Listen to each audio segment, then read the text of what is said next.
we're going to move to a form that you can use, or a tool that you could use or adapt for actually documenting your suicide risk assessment. And before we go to that, one of the issues we need to discuss is, when do we conduct a suicide risk assessment? When? Do we do it with every youth who walks into our clinic? At what points in time do we do a suicide risk assessment? Many times in different clinics, there's policies about when such an assessment is conducted. Do we wait until a youth or a parent mentions to us that they're concerned about their suicide risk? And that's a definite no. And we don't have as much science, evidence-based knowledge as we would like to guide us in this area. But what we do know is that, as I mentioned earlier in our overview, about half of the youth who die by suicide have never received any mental health services. And we believe it's very possible that they have never told anyone or gone to seek such mental health services. So that we're aware that with at least some youth, we'll have to be proactive in reaching out to them to identify their potential suicide risk. We also know from some of the studies we've done that many times the parents are not aware that their child is having thoughts of suicide, and perhaps not even that their child has engaged in suicidal behavior. So we can't only make our decision of when to do this assessment based on what the parent tells us. So what this means is that anytime we're doing an initial evaluation with a child or adolescent, and of course we have to be developmentally sensitive in how we ask the questions, but once we're in middle elementary and adolescent, even younger, if you have indications and a sense that you need to go there, we're going to ask all of these youth questions about possible thoughts of suicide. And as we discussed, we're going to ask more than one question. So we're not going to just say once, have you had thoughts of suicide? Go down our checklist. Have you had thoughts of homicide? Have you been hurt by another person? We're going to try something like, I wonder. And we might use that technique of normalization that we talked about, or shame attenuation. I wonder, given all that's going on. Or I wonder, you're sharing that you're in so much pain, or you're feeling so discouraged. Have you had any thoughts of hurting yourself or killing yourself? I'm wondering if you've had thoughts of suicide. And they might pause, they might answer directly, they might say no, not really. And then we might ask it in another way. Any thoughts of self-harm? Or what about if you go back and think previously? We want to give them some time. And we may go into more components of a more comprehensive risk assessment if we get any indication at all that there may be some risk, either from their responses to our questions about suicidal thoughts, or because we're familiar with all the other risk factors and we see this kid is loaded. This kid has one or more risk factors that look to be quite serious. In terms of the sequence of asking those questions, when you're making them part of your evaluation or interview, and the person isn't there because of suicide risk, we often use a kind of a step-up approach to suicide. And very often what you'll see is the questions begin with morbid ideation. I'm wondering if you've had thoughts of death or dying. Then they move to harming oneself, and then they move to suicide. And that's an approach. So if you look at what is in front of you here, this is a worksheet that covers all of the main aspects of a risk assessment and formulation. And as you'll see, we often begin with why we did this comprehensive assessment.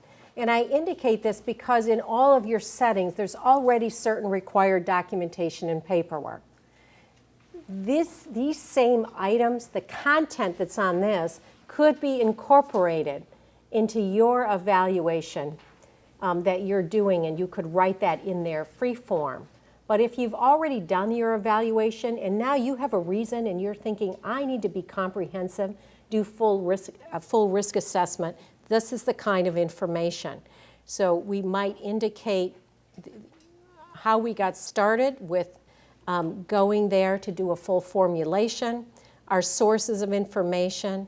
We want to know if there's a history of suicidal thoughts, the time frame, and then what's important, as we said, it's not just yes, no, are there suicidal thoughts? It is the frequency, their duration, the type of thoughts, whether or not there's a plan, and then functionally, what are the antecedents to that ideation? Is there a recent history of an attempt? And then we'll also always ascertain the lifetime history of suicide attempts. Because remember that a multiple attempt history is a higher risk for additional suicidal behavior. We look at the method, the intent, the possible function. This is when we're getting to the behavioral analysis, the functional analysis, because that's the kind of analysis then that clinically gives us some clues of how we might intervene. Is it entirely to stop their life? This sometimes happens, but what we find with adolescents, actually what you find across the lifespan, is often a great deal of ambivalence and sometimes regret that they engaged in the suicidal behavior after the fact. But they're trying to do something in these instances. So that's again where we want the functional analysis. And then we learn about the previous attempts. Okay, so this is kind of the comprehensive history of suicide attempts and the current suicidal thinking. And then we're going to make sure we've assessed for some of the other risk factors we've talked about, such as depression, alcohol abuse, post-traumatic stress disorder, aggression and conduct disorder. We might also be looking at these factors: social isolation, a victim of bullying, exposure. Other clinical factors we've already covered: previous suicide attempt, suicidal ideation, poor reality testing, a history of aggression. Some of you may be familiar with Thomas Joyner's interpersonal theory of suicide that has definitely some supportive evidence, some converging evidence. And in this theory, he's positing three general factors that relate to risk of suicidal behavior and suicide. One is a perception of burdensomeness on others. One is thwarted belongingness, and one is an acquired capacity. Now, the first two, thwarted belongingness and perceived burdensomeness, are more cognitive, emotional distress, definitely would be related to suicidal thoughts. Then the acquired capacity is the idea of having the capacity to do physical harm to oneself, to actually engage in the suicidal behavior, to kill oneself. And the acquired capacity, what Dr. Joyner would posit, could have many different etiologies. It could be a history of surgery or serious injury. It could be a history of deliberate self-harm or previous suicide attempt, a history of violence and physical fighting and injury. So in other words, there's almost a desensitization or habituation to physical injury and physical harm. So in that theory, you're looking at the constructs of belongingness, a sense of whether or not I'm a burden on others, but you're also looking at that history to see, is this youth seem to have this capacity to do harm to themselves physically? And there's where some impulsivity, history of abuse, history of aggression and violence might come into play. And then we would document the mental status exam. There's always notes because checklists are only so useful, and there'll be something about the youth or the family that stands out as important that we're not capturing here. And then we try to look at some of the protective factors in addition to some of the more positive, healthy environments that are reflected the opposite as a risk factor. For instance, being a victim of bullying. So protective social support, problem-solving skills, coping skills, reasons for living, connectedness to others. Now, a little bit more on, so as you move from, this is conducting it. This would be very long if you needed to document this way for every youth. This can be useful as a guide when you're doing the risk assessment, because you're going to be sure you've covered all of these areas and you've thought about risk in a more comprehensive way. Then we have to somehow integrate all of this information and prioritize it. Now we're going to go back to one of those cases, Alicia, and we're going to together integrate and prioritize, and I'm going to give you a little bit more information about Alicia. So as you might remember from earlier in the workshop, this is a 14-year-old girl living northwest of Cleveland with her mother and foster child sister. Of course, all of this information has been de-identified and blinded. This is not real information. This is a case study. She attends a small school that's private. Her mother is employed. The family places a strong value on good behavior, good citizenship, and on education. Alicia had the severe, severe depressive symptoms, and she said she was thinking of taking a whole bunch of pills so that she would not wake up. No previous mental health services, and as you might recall, Alicia had a great deal of depression, substance abuse, and even suicide in her family history. Alicia's mother was very anxious when she brought Alicia in about her daughter's well-being and the possible risk for suicide, keeping in the mind that the mother had a family member who just recently had died of suicide, and Alicia had a male cousin who recently died of suicide. So you can just imagine the anxiety in this family system if you have a child, a teenager with severe depression.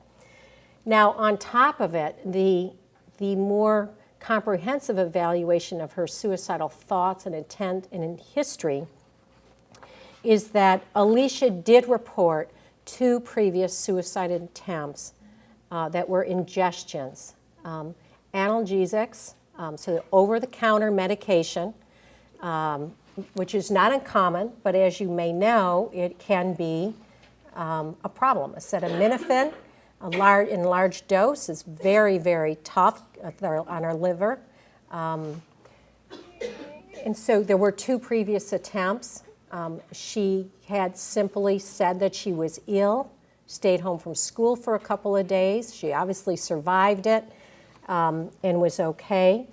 She also talked much more about the frequency and the duration of the suicidal thoughts. So it wasn't just taking a whole bunch of pills so I won't wake up.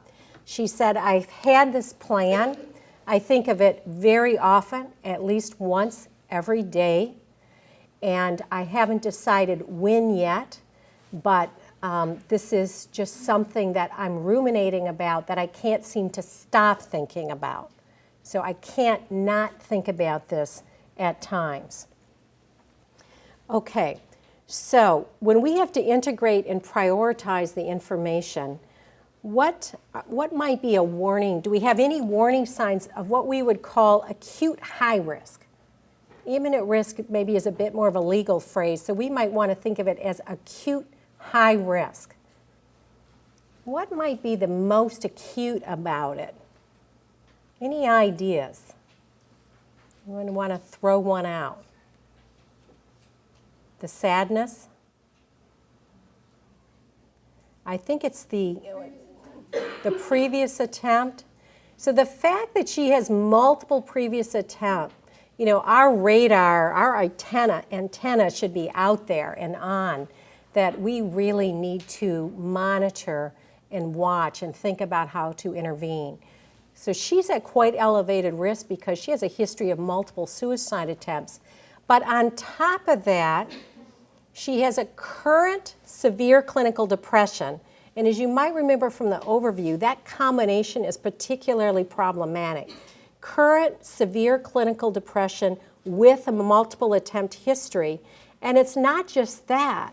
What we also have is that she's telling us that she has this plan, this thought of how she will do it that she can't get out of her mind, that she has over and over again at least once a day. Now that would be on top of the depression and just very, very hard, burdensome to live with those thoughts and try to function as she was, which is a very well kept, doing her academics and being really a good member of her family and trying to help people out.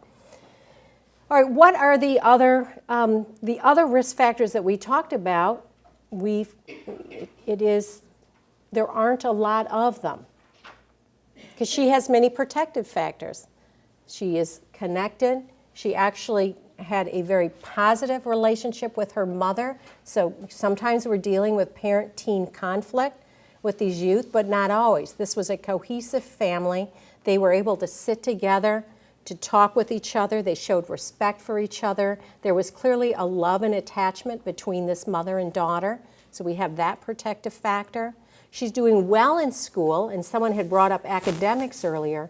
Well, doing well in school, she's not taking that hit in a way to her self-esteem of failing or perhaps being truant and not being able to catch up.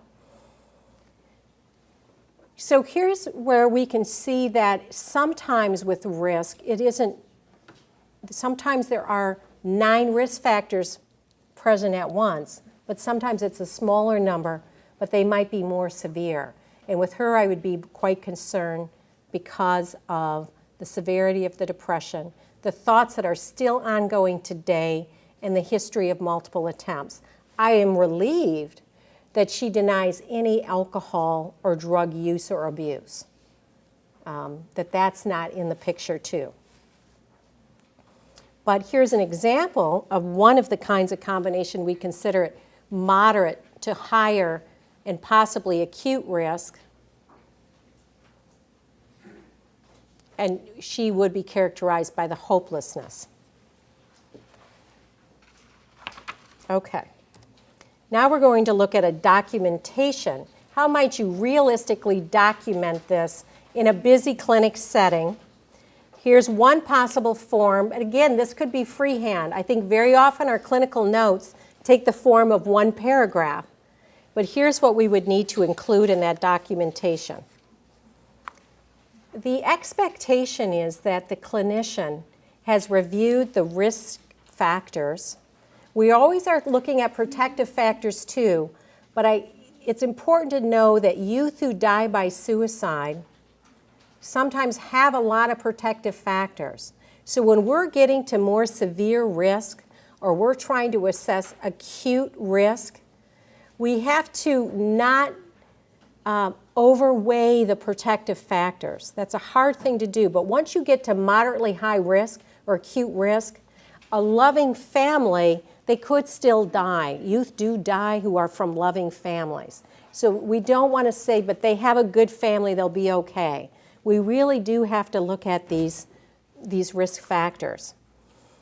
So the expectation with the documentation is that we've considered all 3 components carefully.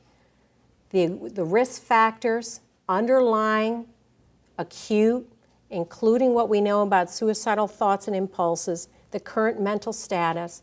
And what we're writing about is to say we have evaluated, we've done a full evaluation, here are the risk factors, here may be some protective factors, here's my clinical judgment and why I'm making the decision I am now.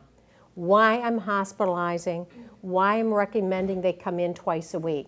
Now, this does not have to be a long essay or a thesis. This could be done in a paragraph. I conducted a full evaluation, risk and protective factors. Here's what I've found. Here's why I'm doing what I'm doing. In other words, the clinician has engaged in the process of thinking it through and formulating. If you just list risk factors, and not what your judgment is or why, then you've left a decision hanging with just a list of risk factors. And it'll always look like there's risk if you list risk factors. So we want to make a judgment call on it. And this is, simply a way of putting this down. So risk factors, being sure we've covered the aspects of suicidal thoughts and behavior, the mental status, any protective factors. We summarize them and give our judgment of level of risk. So I might say, I do not believe this is acute high risk at this time because we will monitor with this frequency, and here's the plan of action. Okay, today's workshop, we are not covering what has been done with treatment and interventions for suicidal youth. However, we will talk about some of the guidelines for next steps after the formulation. One reason we are not covering it today is that we have such a heterogeneous group of youth who are suicidal. And they come with so many presenting problems for which we have so many evidence-based treatments that we would be covering again the treatment of depression, the treatment of bipolar disorder, the treatment of alcohol and substance abuse, etc. What I want to share with you now are some aspects of thinking about the treatment planning and the intervention that are more unique to addressing the suicidal part of the youth's presenting problem. Okay, first, as we've discussed, we always want to address safety first. And what that means with interventions is that we need to decide, do we need to respond immediately? Okay, is Alicia going to go out the door of my office, go home with her mother today? If she does, am I going to see her back tomorrow?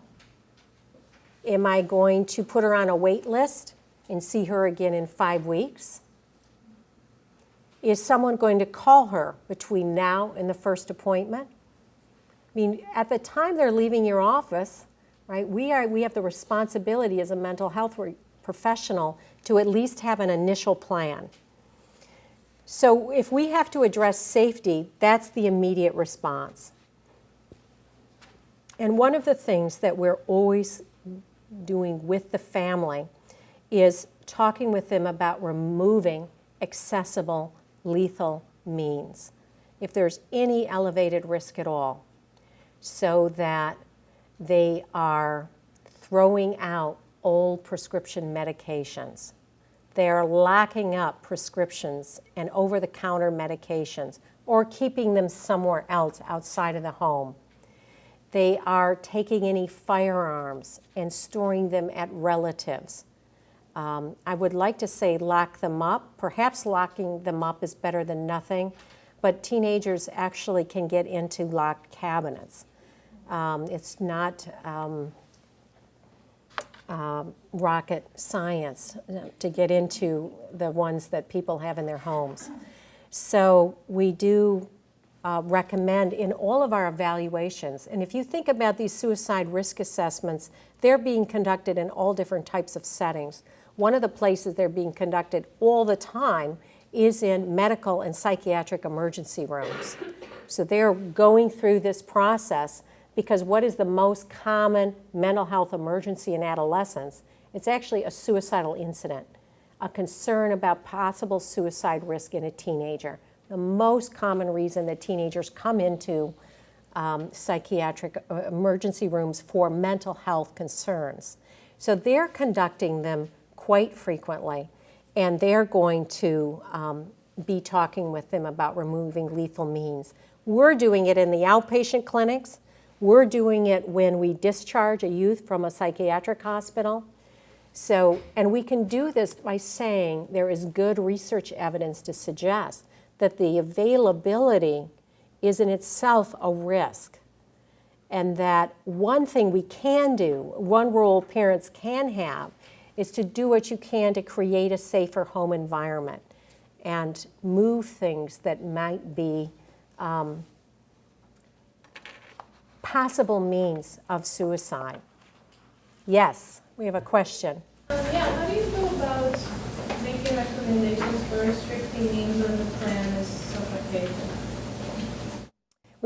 So it's a good question. It's how do we restrict the means if the plan is suffocation, if the plan is hanging, for instance.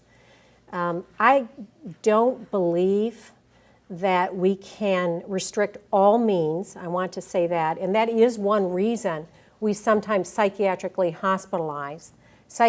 And it's not that suicides have never happened in a psychiatric hospital, although over the years they have gotten better and better and better at preventing suicides in hospitals, and they carry a responsibility to maintain the safety.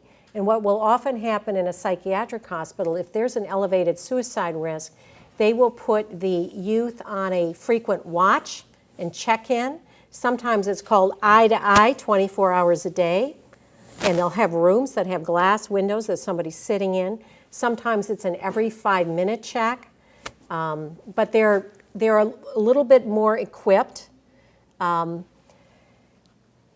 the means of hanging there are so many, right? It could be a sheet.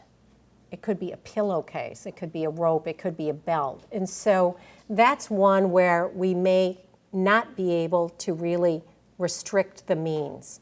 So what we're doing is we're doing what we can. With a lot of our interventions and prevention strategies, no one of them may be sufficient.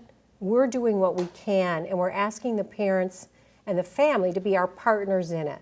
One thing that might be helpful would be if we did not have medications that were out, because sometimes if it takes more time, the youth's distress comes down with time, or someone else is around them with time. So not having firearms, not having medications, not having a lot of, the big knives out. There may be some things that families can do, but they can't do everything, and we can't expect families and parents to do everything. As we noted earlier, we can't ask parents to watch their child 24 hours a day. I mean, that is not a reasonable thing to ask of them. Maybe for one night, 2 parents can shift, but at some point it's too much of a burden on the family. Okay, but one recommendation, yes, another question from the group. In the state of Florida, we have the Florida Mental Health Act, which is the Baker Act. Yeah. How can a professional avoid possibly being accused of medical negligence if we do not identify risk factors and don't hospitalize? If you identify risk but choose not to hospitalize, and how do you minimize your legal risk? Well, I'm not going to claim to be a legal expert. However, what I will say is one of the biggest problems that people get into legally is a failure to document. It isn't so much the action that's taken. That could be a negligent action, but it's the failure to document your thinking. In other words, when we say that there's risk, I could look at almost every teen who comes into a mental health clinic and say there's risk. Right? The question is, where is it from 1 to 10? Where is the risk? Now, let's say the risk is between 5 and 6 or 7, and we decide not to hospitalize. We wouldn't decide that unless it was our clinical judgment that there is no acute risk at this time. So if you think about a psychiatric hospital, we can't keep kids there to grow up. And I don't know in this particular region in Florida, could someone just call out about what the usual length of stay is in a psychiatric hospital? Okay, 72 hours. So if we don't think there's acute risk over the next 72 hours, what's going to happen? We're going to hospitalize, they're going to be discharged. Then are we seeing them again as an acute risk? And hospitalize and discharge and hospitalize. So our best protection, and it's not that we have different level thresholds. So we have a whole range, and I think the question being posed is, what if it's moderate or higher? Do we want to hospitalize all of those youth? And what if we decide not to for one of these youth and there ends up being a suicide? Are we going to be held liable? Now, there is going to be variation. So this is the U.S. system. There are two sides to every case. And so, right, it's not going to be pleasant if you have a suit. You'll have an attorney, or your institution or clinic, there'll be another attorney. But in general, if you followed a systematic approach, you did a full risk formulation, and you made a good clinical judgment that is consistent with the clinical judgment that would be made by others in your profession and community, then you've documented that, you will very likely be fine. Now, I can never say 100%, right? Because it's a legal system. The quality of the argument and the attorneys, there may be local and regional differences in practices, in juries, if it goes to that. But the general rule of thumb is not only conduct the evaluation, but document that you've conducted it and what your reasoning is for the choice that you made next. If it is reasonable and consistent with the decision that others would make in the community, then you are going to be okay, but it does not mean that it'll be a pleasant process. Does that get... I think that people have to... It's an area of work where it's very helpful, for one, when you have that gut feeling that you're uncomfortable, you're not sure if you're going to be okay with this decision. What I like to do is to bring in another mental health professional, and this is what we do at our setting. If we're at the type of institution or clinic where there's another person down the hall, we might have them come in, review the material, ask some questions, and also document a brief note. And I think that that can be helpful. The other thing is that as individuals, we really do have different thresholds. And we can't do work in this area if we have insomnia, right? I mean, you have to be able to sleep at night to feel good about your work. And so I think it's very reasonable that different individuals and even different clinics might set that threshold at slightly different places.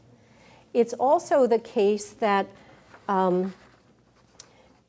different individuals might choose that they can only have in their caseload so many suicidal youth at a time, just because that's more manageable for them. And even within one agency or clinic, the director may learn that some people are more comfortable with this line of work than others. And there may be some variation in the assignment of cases. Now, it might mean that the people who are getting less of these youth are getting some other very tough kinds of cases that are something that they can manage. Because what we have to do as mental health professionals, just like as parents, is that we have to take care of ourselves in order to do this kind of work. So one thing we've done is we've talked with them about removing accessible means. We've considered hospitalization, and that's obviously fraught with all kinds of issues. Will it really be, we've talked about some of them. Is this really going to be helpful to the teen? We sometimes have families that say, please don't hospitalize again. They've been in 3 times, they've been short, it hasn't helped them. And yet we're feeling they need to be in the hospital. That's one issue. Will it help them? Is the family getting tired? Does it feel like it's a revolving door? Do we need to stabilize them? Then we have the issue, they're with us now, they're ready for treatment. If we hospitalize them, it'll keep them safe. It's a bit of an interruption because most hospitals are set up not to have continuity of care. In other words, when the youth leaves the hospital, the medical chart closes and they go to a different team of mental health providers in the community. Now, is that true where you're working here? Do you have the same team of professionals working in the hospital as in the community? Okay, so it's mixed. Sometimes yes and sometimes no. Okay, but we definitely consider it, and this is something that I think often, unless we are clear-cut in our decision, yes, I need to hospitalize, definitely no, when it's in that in-between ground, and maybe that is about that 7-8. When it's in that in-between ground, we might want to consult with a colleague or look to guidance from our supervisor or someone else in the system. Okay, what else for an immediate response? Another item that we do immediately is a safety plan, a crisis response or safety plan. And I'm going to put this up and then come back to this. This is a sample safety plan. And most of the safety plans that we use in the field now have the same general components. We have the youth work with us to identify the triggers for their suicidal thoughts or their self-harmful behaviors. So we're talking with them. How might you recognize that this is starting to happen? It's beginning to happen. You're starting to have an impulse toward hurting yourself. We write down, we record right on the plan, what, in their own words, what the triggers are. And this has been condensed. This would generally take a couple of pages here, but so that it would fit on a slide. But that's where we'd be writing it in.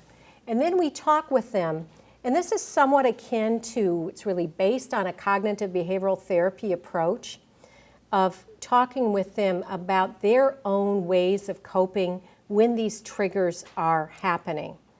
And the process of filling this out may easily take a half of a therapy session or even a whole session because it's beginning to talk about coping, what they've used in the past, what has been helpful. So for instance, what are ways of trying to relax for this particular youth? Some people it's listening to loud music, others it's taking a shower, some people go run 10 miles, but what's their personal way of relaxing? Being physically active. People generally are not engaging in harmful behavior like alcohol abuse, substance abuse, or deliberate self-harm when they're physically very active, whether it's on a treadmill, whether it's biking, whether it's running, whether it's swimming, going out and playing football, distract themselves. When we look at coping, we talk about two types of coping. Emotion-focused, which is what do we do just to feel better, and problem-focused, what might we do to try to solve the problem. Distracting ourselves is not solving the problem. It's kind of like at a time of where there's an acute trigger, how can I not get away from that? Now, in general, we're getting more evidence to suggest that denial and avoidant coping is not good in terms of suicidal thoughts, but at the moment they're thinking of engaging in self-harm, we might look for some distraction. Contacting a family member, friend, and support person, again, you would probably want to have several lines here of who they might contact. Calling their therapist, we always would include the emergency numbers. This is the Suicide Prevention Lifeline, which is a national network of crisis centers that links people to crisis centers locally. Obviously, if they have a clinical provider or a local emergency service they're familiar with, that would be the place to go. But this is a number that is available nationally, 1-800-273-TALK. And then moving away from any methods of hurting themselves, perhaps asking a family member to help them with that. We generally include reasons for living. What is something the youth is looking forward to? What are they hopeful about?